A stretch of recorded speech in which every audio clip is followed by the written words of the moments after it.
आर्थिक साक्षरता हा नक्की काय प्रकार आहे हे जाणून घ्यायचं आहे।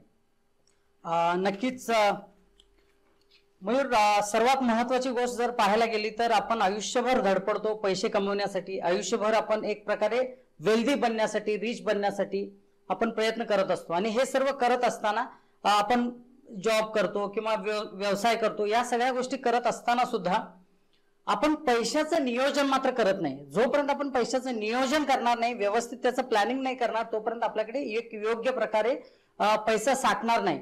जितका महिन्याला पैसा कमवला जातो तितकाच पैसा दर महिन्याला खर्चला सुद्धा जातो।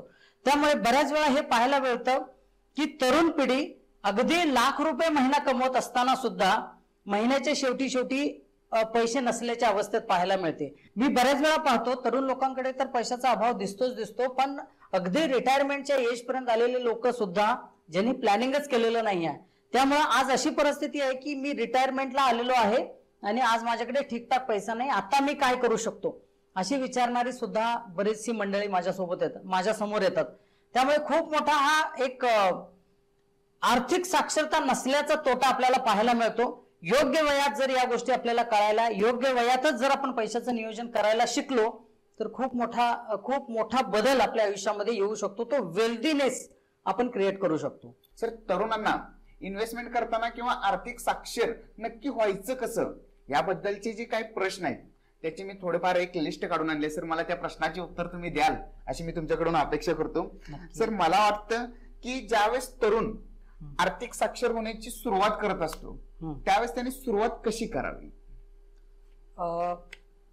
यामध्ये मयूर सर्वात महत्वाचं जर पाहायला गेलं तर जेव्हा कॉलेज संपतं किंवा जॉबला लागतात मुलं, सॅलरी चांगली असते, अगदी 40,000 50,000 रुपयांची सॅलरी जेव्हा भेटत असते, सर्वात पहिला प्रॉब्लेम येतो, तो प्रॉब्लेम म्हणजे झिरो सेव्हिंग हॅबिट। म्हणजे जितकी पण सॅलरी मिळते तितकी सॅलरी सर्व खर्च केली जाते। 40-50,000 रुपयांची सॅलरी सुद्धा दर महिन्याला पुरत नाही किंवा दर महिन्याला ती खर्च केली जाते।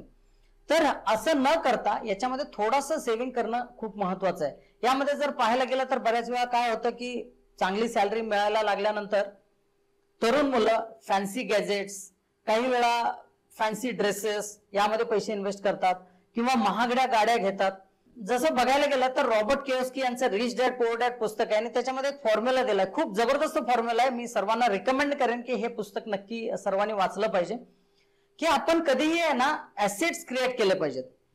तुम्ही डिप्रिसिएटिंग लायबिलिटी जर आपण क्रिएट करत गेलो तर ठराविक काळानंतर आपण एक ब्रोक स्थितीत जाऊ किंवा आपण कुठे ना कुठे कर्जबाजारी होऊ। म्हणून नेहमी ऍसेट क्रिएट होतात का याच्याकडे फोकस असणं गरजेचं आहे। आणि तरुण पिढी कुठे ना कुठे सुरुवात करत असताना जेव्हा जॉबला लागते, जेव्हा चांगले पेमेंट घ्यायला सुरुवात करते, त्यानंतर त्यांच्याकडे हा दृष्टिकोन डेव्हलप होणं खूप गरजेचं आहे। म्हणूनच सर्वात महत्वाचा आहे तो म्हणजे झिरो सेव्हिंग हॅबिट हे सोडून आपल्याला पर मंथ योग्य वयात, योग्य वेळी, योग्य अमाऊंट सेव्हिंग करण्याची सवय लावून घेणं हे खूप महत्वाचं।